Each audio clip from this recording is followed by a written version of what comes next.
Flexi cam CNC machine है। इसकी basically जो मैं आपको प्रॉब्लम दिखाता हूँ, इस पर प्रॉब्लम क्या आती है।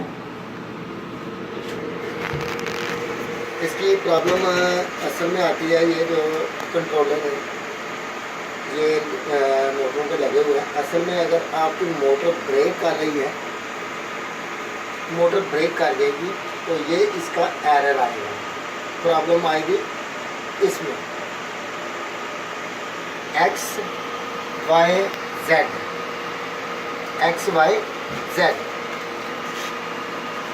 ये नीचे जो ऊपर मोटरें लगी हुई हैं DC, ये उनके कंट्रोलर हैं।